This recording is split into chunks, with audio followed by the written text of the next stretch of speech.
Laurie Houts was born on February 6, 1967, in Las Vegas, Nevada. Her family would later move to San Jose, California, where Laurie would attend Gunderson High School. Although she stood only 5 feet tall, Laurie became a member of the varsity basketball team and graduated in 1985. At the age of 25, she was living in Mountain View, California, and working as a computer engineer.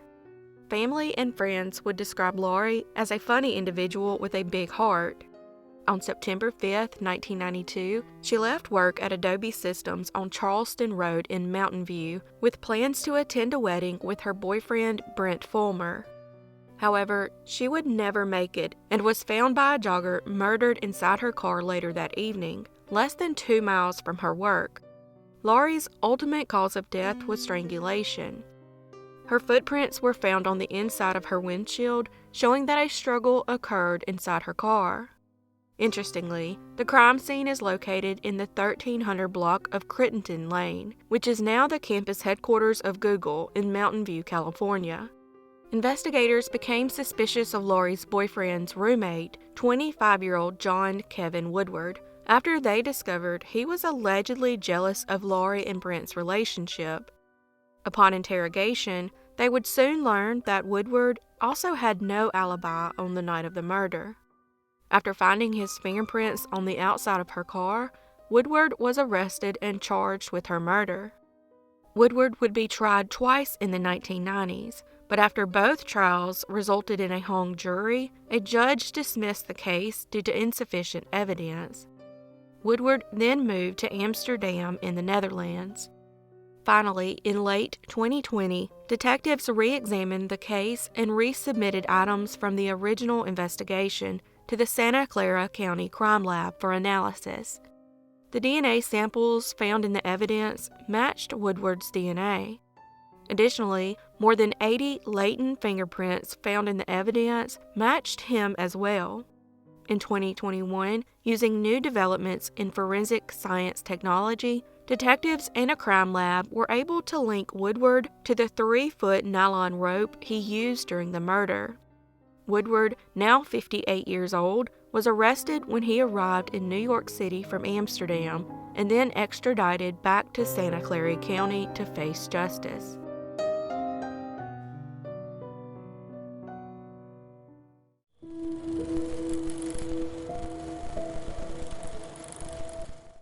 Pamela Ann Dorrington was born on November 23, 1948. At the age of 19, Pamela was living in Helena, Montana, and was a graduate of Helena High School. She went on to become a surgical tech at St. Peter's Hospital. Her brother Jeff said she was quiet but popular with plenty of friends. She loved animals, including her dog and horse, and was interested in languages with the hope of studying to become an interpreter one day. However, on February 17, 1968, she went missing from her apartment and was last seen the evening before at the Hofbrau, near where the Sunset Casino currently is on Euclid Avenue in Helena. Law enforcement officers, family, and friends continued to search for her for months and even put up flyers across the country's northwest region. 4 months after she went missing, in June of 1968, the Lewis and Clark County Sheriff's Office received a call from the caretaker at the Gates of the Mountains Marina on Holter Lake. The caller said they had found partial remains in the water near a boat dock. Investigators determined that the remains belonged to a young woman, but the pathologist at the time couldn't determine how long she had been dead, but would make a guess and say around 4 months. The main suspect at the time was a man named Courtney Brooke Atlas, but there was no evidence directly tying him to the crime, so the case would go cold for 53 long years. Finally, in 2021, 53 years after the heinous crime, 79-year-old Courtney Atlas admitted to assaulting, murdering, and desecrating Pamela's body. Atlas confessed to the murder after being provided immunity from prosecution for the crime. At the time of his confession, Atlas was behind bars for life for killing his wife, Donna, and burning their house down in 1983. He had filed for bankruptcy in early 1983 and was the beneficiary of homeowners insurance and his wife's life insurance, which totaled $250,000. Experts testified that Donna Atlas had been most likely strangled to death before the fire even started. In his confession, he stated that he lived below Pamela in 1968 and called her up one night to tell her there was a leak in her apartment that needed fixing. As Pamela led Atlas upstairs to take a look, he strangled her to death before indecently assaulting her and placing her in a barrel. Atlas then put the barrel in his car and drove it to the hangar where he taught flying lessons. Days later, he transported the remains to a remote area and then tossed it over the York Bridge. Atlas said he believed the barrel broke open when it hit a bridge support. Also, a knife was found in the area, and investigators believe it is the same knife he used. Atlas had denied killing his wife, even appealing his conviction, but finally admitted to it during his confession of killing Pamela at the Crossroads Correctional Center in Shelby, Montana.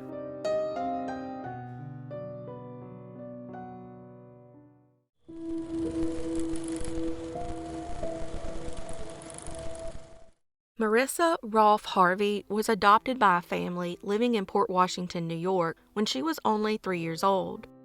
Marissa's mother described her as a very special, happy child who loved animals, flowers, and plants.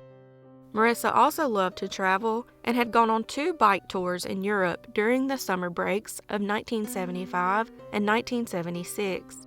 On Christmas Day in 1977, a woman named Meekiah Wadley visited the family home of Marissa and her parents. Meekiah was Marissa's biological sister. She was a graduate student and teacher in her 30s and had hired someone to track Marissa down. Meekiah said that she and Marissa shared a biological mother, making them half-sisters. She said she wanted to get to know her better and wanted Marissa to come visit her in San Francisco.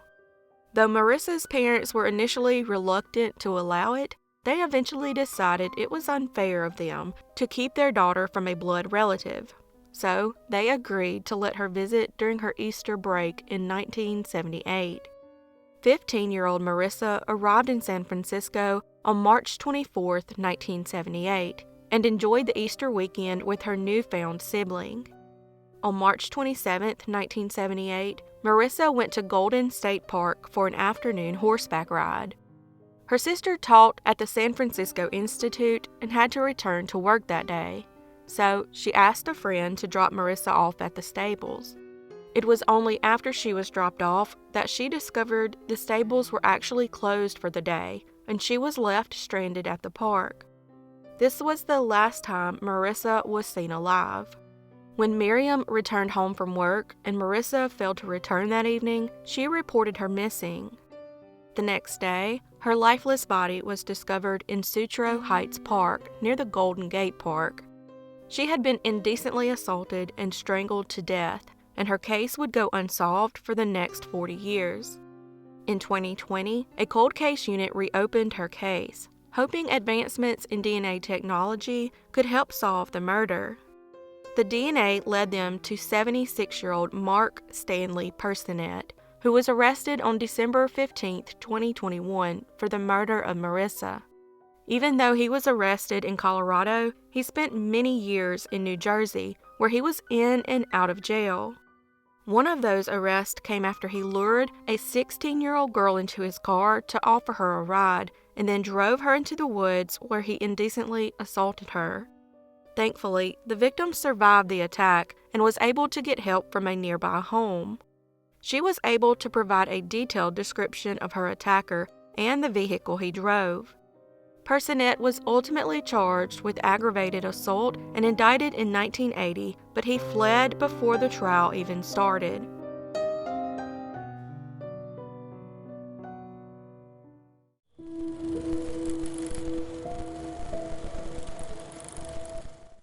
Meekiah Wadley was born on April 2, 1972. At the age of 28, Meekiah was living in the 1300 block of Carlson Boulevard in Richmond, California, and was a new mother to an infant daughter. Meekiah was described as outgoing and friendly and was said to always have a smile on her face. on January 9, 1999, at around 7:30 a.m., a neighbor heard screams coming from Meekah's home and went to investigate. He knocked on the door, but when no one answered and the screams continued, he left and called the police. Arriving officers found the front door locked, but the back door unlocked and ajar. Once inside the home, officers found Meekiah on her bedroom floor, still warm to the touch. Meekah's neighbor would tell investigators that he saw a man wearing a gray hoodie and beanie walking away from the apartment. The case went cold shortly after authorities ruled out a possible suspect, the man that Meekiah had been with the evening before her murder. A DNA profile, created from a blood stain found at the crime scene and evidence on her hands, was sent to the State Department of Justice in 2002, but provided no results. In 2020, the County Crime Lab created a new DNA profile using physical evidence from underneath Meekah's fingernails and her ligatures. Her sister said she fought back, which is how they got the DNA. In October 2020, that DNA was sent to a lab and used for genetic genealogy research. In 2021, it was matched to a potential relative of a man named Jerry Lee Henderson. The immediate relative provided their DNA for further testing, officially linking Henderson to the crime scene. But Henderson died 11 days after the murder of a drug overdose. The Wadley family said Henderson was a friend of Meekah's, who went into her home when she was out for the night, and when she came home, he indecently assaulted and suffocated her. At the press conference, authorities initially declined to name the suspect, stating they didn't want to give him fame and notoriety for the murder. But Meekah's family was not going to stand for that and stopped the press conference and demanded his name be told so that his family would know what he did to her. Yes, I have a question. Why is it okay he's a secret? Why the world can't know? We know what he did. Why the family can't know? They look at him as a hero. He's not a hero. He's a murderer. He is. So why the world can't know? Well, my take on this is, why give somebody fame and notoriety for Let committing his such family a know. murder? They need to know. We suffering. They walking around thinking he's an angel. That he dies an angel and Her he best didn't. friend went to his funeral. Yeah, I So how do understand. you think the family feel? Okay. It's no secret. You know, I can't make that decision right now, but I do understand what you're saying. I do think that's part of justice, right? But at the same time, I think in history we've seen where the perpetrator is given notoriety and fame in an unwarranted way. He's not getting fame. Well- His family's walking around thinking he's just this perfect person, and he's not. He Not- did something that destroys all of us.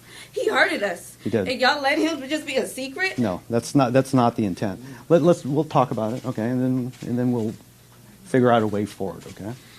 All right. Yes, sir. Well, y'all keep talking about giving us closure, and y'all not giving us that. It's not closure. Y'all just basically telling us that she died. You're not telling who killed her. This is what we came here for, so the world can know what happened to her. Y'all not doing that. They're asking y'all what happened to her. Y'all not even saying that. They want details of what happened to her. Y'all not giving that.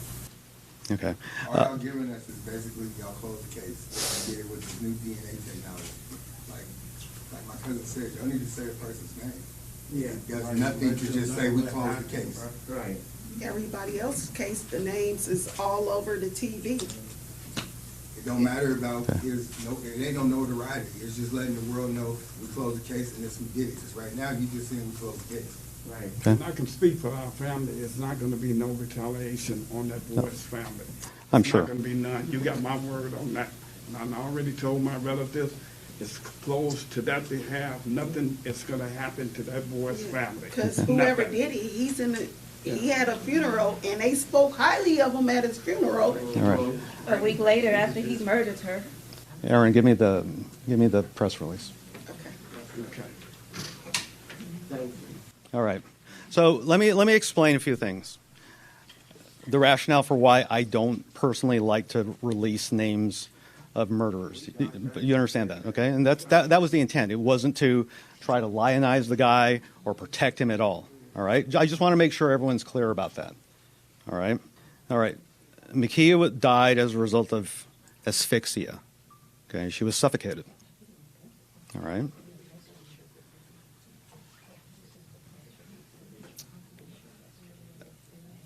The evidence leading to this suspect identified him as the murderer in this case. And for the victim's family, and specifically for the victim's family, I will tell you who that is. All right? Jerry Lee Henderson is the suspect. He was identified through this DNA analysis, and unfortunately, we weren't able to bring him directly to justice because he died 11 days after the murder. In the end, 35-year-old Jerry Lee Henderson was officially named the murderer in Meekah's case.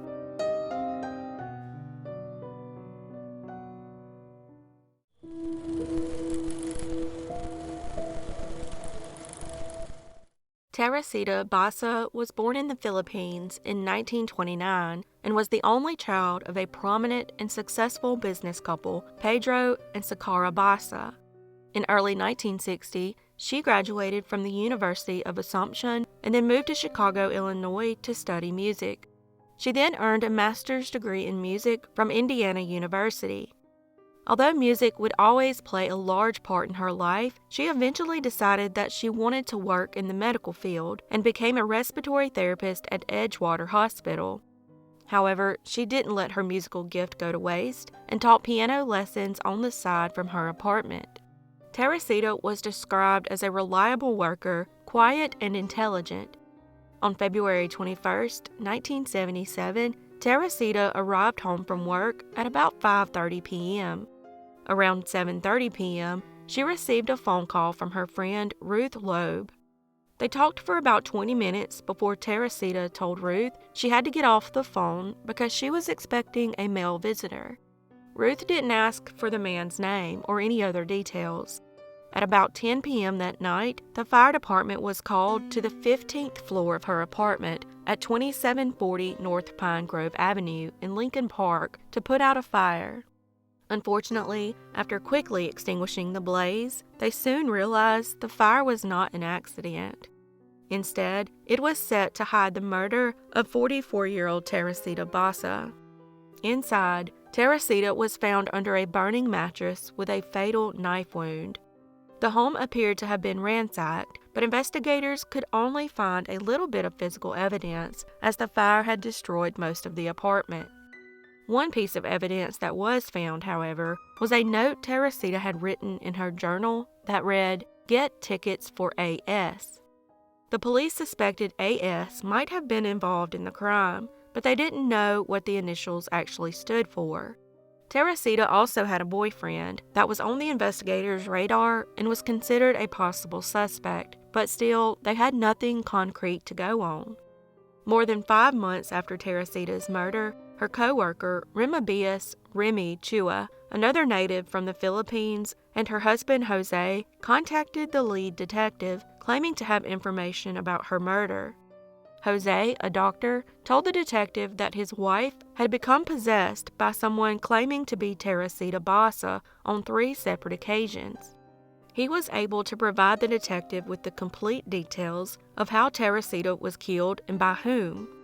The doctor told police he didn't know Teresita and was unaware of her murder until his wife's possession. Not wanting to look foolish, the doctor said he had waited to talk to the police, thinking he could avoid having to explain his strange story. Remy told Jose that shortly after Teresita's murder, she began having visions and dreams in which Teresita appeared to her, begging her to go to the police and tell them what had happened to her. One night, Remy took a nap at home, and according to Jose, she started speaking in another voice. The voice claimed to be Teresita and said that her killer was Alan Showery. The voice claimed that he was an orderly that worked at the hospital and urged Jose to go to the police. However, when Remy woke up, she claimed to have no memory of what just happened. Jose decided at first not to go to the police. Then the voice possessed Remy a second time, asking Jose why he never went to the police. He said his reason was because he had no evidence against Showery. The boys then told Jose that Showery had taken Teresita's jewelry after murdering her and then gave it to his girlfriend, Yanka Komlov. Teresita's father had purchased the jewelry as a gift to her mother in France. The detective was leery and didn't know if he could trust this information or not. However, to their surprise, Showery actually lived very close to Teresita and had agreed to fix her television that night. However, after speaking to his girlfriend, they learned that he had no idea about the inner workings of electronics and could have never been able to fix a TV.